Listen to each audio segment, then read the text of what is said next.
Sir, ನೀವು ಹಾಗೆ ಸಂಪರ್ಕದಲ್ಲಿರಿ. ನಮ್ಮ ಗ್ಯಾರಂಟಿ ನ್ಯೂಸ್ನ ಪ್ರಧಾನ ಸಂಪಾದಕಿ ರಾಧಾ ಹಿರೇಗೌಡರವರು ಕೂಡ ದೂರವಾಣಿ ಸಂಪರ್ಕದಲ್ಲಿದ್ದಾರೆ. ಮೇಡಮ್ ನಮಸ್ತೆ, very good morning. Morning Ramya. Madam, ಅವತ್ತು ನೀವು RV ದೇಶಪಾಂಡೆ ಅವರ ಬಳಿ ಒಂದು ಸುಸಜ್ಜಿತವಾದಂತಹ ಹೆರಿಗೆ ಆಸ್ಪತ್ರೆಯ ಬಗ್ಗೆ ಮಾತನಾಡಿದ್ರಿ, ಬಹಳ ಸಮಸ್ಯೆಗಳಾಗ್ತಾ ಇದೆ ಅಂತ ಹೇಳಿ. ಬಟ್ ಆದರೆ ಇವತ್ತು ಒಂದು ಜೀವ ಹೋಗ್ಬಿಟ್ಟಿದೆ. ಎರಡನೇ ಮಗುವಿನ ನಿರೀಕ್ಷೆಯಲ್ಲಿದ್ದರು ರೋಹಿಣಿ ಅವರು. ಒಂದೇ ಒಂದು ಇಂಜೆಕ್ಷನ್ನಿಂದ ಸರಿಯಾದ ಟ್ರೀಟ್ಮೆಂಟ್ ಸಿಗದೆ ಜೀವ ಹೋಗಿದೆ ಮ್ಯಾಮ್. ಇದನ್ನೇ ಹೇಳಿದ್ದು ರಮ್ಯಾ ನಾನು ಅವತ್ತು RV ದೇಶಪಾಂಡೆ ಅವರಿಗೆ. ಯಾಕೆಂದ್ರೆ ನಮ್ಮ ಜೊಯ್ಡಾ ತಾಲೂಕು, ಈ ಜೊಯ್ಡಾ ತಾಲೂಕಲ್ಲಿ ನೀವು ನಂಬ್ತಿರೋ ಇಲ್ಲೋ, ಒಂದು ತಾಲೂಕು ಕೇಂದ್ರದಲ್ಲಿ ಒಂದು ಸ್ಕ್ಯಾನಿಂಗ್ ಮಾಡಿಸ್ಕೊಳಕ್ ನಮ್ಗೆ ಯೋಗ್ಯತೆ ಇಲ್ಲ. ನಮ್ಮ ತಾಲೂಕಿನ ಜನರಿಗೆ ಒಂದು ಸ್ಕ್ಯಾನಿಂಗ್ ಮಾಡೋಕ್ಕೂ ಕೂಡ ಒಂದು ಶಕ್ತಿ ಸಾಮರ್ಥ್ಯ ಇಲ್ಲದೆ ಇರುವಂತಹ ಸರ್ಕಾರ ಇದು. ಮತ್ತು ಇದ್ರ ಬಗ್ಗೆ ಪ್ರಶ್ನೆ ಮಾಡಿದ್ರೆ ಯಾವ ರೀತಿ ಉಡಾಫೆ ಉತ್ತರ ಕೊಡ್ತಾರೆ. 9 ಸಾರಿ ಗೆದ್ದಂತ ನಮ್ಮ MLA RV ದೇಶಪಾಂಡೆ ಅವರು ದೊಡ್ಡ ದೊಡ್ಡ ಬೃಹತ್ ಕೈಗಾರಿಕಾ ಸಚಿವರಾಗಿ ಕೆಲಸ ಮಾಡಿದಂತವ್ರು.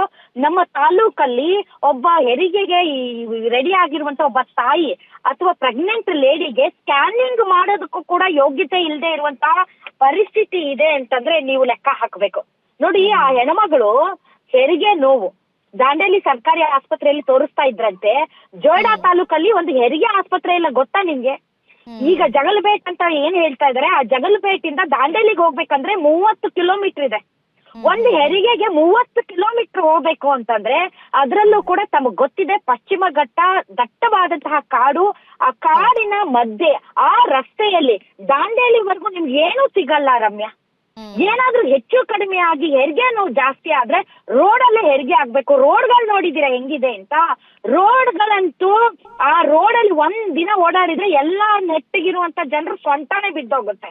ಅಂತದ್ರಲ್ಲಿ ಹೆರಿಗೆಗೆ ಇನ್ನೇನ್ ಹೆರಿಗೆ ಆಗುತ್ತೆ ಅನ್ನುವಂತ ಹೆಣ್ಮಗಳು ಏನಾದ್ರೂ ಆ ರೋಡಲ್ಲಿ ಬೈ ವೆಹಿಕಲ್ ಹೋದ್ರೆ ರೋಡಲ್ಲೇ ಹೆರಿಗೆ ಆಗುತ್ತೆ ಅಂತ ಪರಿಸ್ಥಿತಿ ಇದೆ. ಈ ಪರಿಸ್ಥಿತಿಯನ್ನ ಕೇಳಿದ್ರೆ ಉಡಾಫೆ ಉತ್ತರ ಕೊಡ್ತಾರೆ. ಇವತ್ತು ಒಂದು ಜೀವ ಬಲಿಯಾಗಿದೆ, ಅದಕ್ಕೆ ಯಾರು ಹೊಣೆ ಹೇಳಿ? ಯಾರು ಹೊಣೆ? ಜಗಲ್ಬೇಟಲ್ಲಿ ಸರಿಯಾದ ಆಸ್ಪತ್ರೆ ಇಲ್ಲ. ಜೊಯ್ಡಾ ತಾಲೂಕು ಕೇಂದ್ರ ಜಗಲ್ಬೇಟಿಂದ 40 ಕಿಲೋಮೀಟರ್ ಆಗುತ್ತೆ. 30 ಕಿಲೋಮೀಟರ್ ದಾಂಡೇಲಿ ಆಗುತ್ತೆ. ದಾಂಡೇಲಿ ಸರ್ಕಾರಿ ಆಸ್ಪತ್ರೆಗೆ ಬರ್ಬೇಕು. ಬಡವರು ಸರ್ಕಾರಿ ಆಸ್ಪತ್ರೆಗೆ ಹೋಗ್ತಾರೆ. ಸರ್ಕಾರಿ ಆಸ್ಪತ್ರೆಗೆ ಹೋದಂತ ಸಂದರ್ಭದಲ್ಲಿ ಅಲ್ಲಿ ಏನ್ ಮಾಡಿದ್ರೆ ಗೊತ್ತಿಲ್ಲ, ಮುಂಜಾವಿನ ಸಮಯ 4 ಗಂಟೆಗೆ ಹೋಗ್ತಾರೆ, ಹೆರಿಗೆ ನೋವು ಬಂತು ಅಂತ. 6 ಗಂಟೆಗೆ ಏನೋ ಇಂಜೆಕ್ಷನ್ ಕೊಡ್ತಾರೆ, ವಾಂತಿ ಭೇದಿ ಶುರು ಆಗುತ್ತೆ, ಪಲ್ಸ್ ಎಲ್ಲ ಕಡಿಮೆ ಆಗುತ್ತೆ. ದಾಂಡೇಲಿಗೆ ಕರ್ಕೊಂಡೋಗಿ ಇಮಿಡಿಯೇಟ್ಲಿ ಅಂತ ದಾಂಡೇಲಿಗೆ ಹೋಗುವಾಗ, ಧಾರವಾಡಕ್ಕೆ ಹೋಗುವಾಗ ಧಾರವಾಡದವರೆಗೂ ತಲುಪೋದಿಲ್ಲ ಅಂತ ಮಧ್ಯದಲ್ಲೇ ಹಳಿಯಾಳಕ್ಕೆ ಹೋಗ್ತಾರೆ. ಹಳಿಯಾಳದಲ್ಲಿ ಡೆಡ್ ಅಂತ ಡಿಕ್ಲೇರ್ ಮಾಡ್ತಾರೆ. ನಿನಗೆ ಹಳಿಯಾಳಲ್ಲಿ ಹೆರಿಗೆ ಮಾಡಿಸ್ತೀನಿ ಅಂದ್ರಲ್ಲ RV ದೇಶಪಾಂಡೆ ಸಾಹೇಬ್ರು, ಹಾಗಾದ್ರೆ ಹಳಿಯಾಳಕ್ಕೆ ಬರುವಾಗ ಮಾರ್ಗ ಮಧ್ಯೆನೆ ಒಬ್ಬ ಹೆಣ್ಮಗಳು ಸತ್ತೋದ್ಲಲ್ಲ, ಇದಕ್ಕೆ ಯಾರು ಹೊಣೆ ಹೇಳಿ? ಇದಕ್ಕೆ ಯಾರು ಹೊಣೆ? ತಾಯಿ ಮಗು ಇಬ್ಬರು, ಅದು ಎರಡನೇ ಹೆರಿಗೆ, ಮೊದಲನೇ ಹೆರಿಗೆನೂ ಅಲ್ಲ, ಎರಡನೇ ಹೆರಿಗೆ. ಒಂದು ರೋಡ್ ಸರಿ ಇಲ್ಲ, 30 ಕಿಲೋಮೀಟರ್ ಹೆರಿಗೆಗೆ ಹೋಗ್ಬೇಕು, ಅಲ್ಲೂ ಕೂಡ ಸರಿಯಾದ ಸೌಕರ್ಯಗಳಿಲ್ಲ. ಎಮರ್ಜೆನ್ಸಿ ಕ್ರಿಟಿಕಲ್ ಕಂಡೀಷನ್ ಅಲ್ಲಿ ಇರುವಂತಹ ಹೆಣ್ಮಕ್ಳಿಗೆ ಅಲ್ಲಿ ಯಾವುದೇ ರೀತಿಯಾದಂತಹ ಸೌಕರ್ಯಗಳಿಲ್ಲ. ಧಾರವಾಡ ಹೋಗ್ಬೇಕು, ಇಲ್ಲಾಂದ್ರೆ ಬೆಳಗಾವಿ ಹೋಗ್ಬೇಕು. ಎಂತ ಪರಿಸ್ಥಿತಿ ರೀ ನಮ್ದು? ಇಡೀ ಉತ್ತರ ಕನ್ನಡ ಜಿಲ್ಲೆಗೆ ಒಂದು ಮಲ್ಟಿ ಸ್ಪೆಷಾಲಿಟಿ ಆಸ್ಪತ್ರೆ ಕೇಳಿ ಕೇಳಿ ಕೇಳಿ ಸಾಕಾಗೋಯ್ತು. ಸಾವಿರಾರು ಜನ ಸತ್ತೇ ಹೋದ್ರು.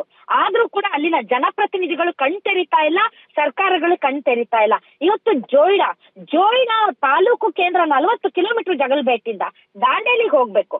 ದಾಂಡೇಲಿಯಲ್ಲೂ ಆಗ್ಲಿಲ್ಲ. ಧಾರವಾಡಕ್ಕೆ ಹೋಗ್ಬೇಕು. ಧಾರವಾಡಕ್ಕೆ ಹೋಗುವಾಗ ಮಾರ್ಗ ಮಧ್ಯೆ ಸತ್ತೋದ್ರು.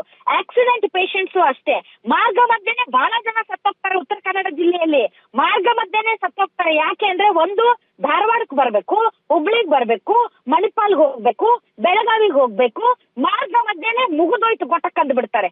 ಇಂಥ ಪರಿಸ್ಥಿತಿನ ಇನ್ನೂ ಇವ್ರು ಅರ್ಥ ಮಾಡ್ಕೊಳಕ್ ಆಗ್ತಾ ಇಲ್ಲ.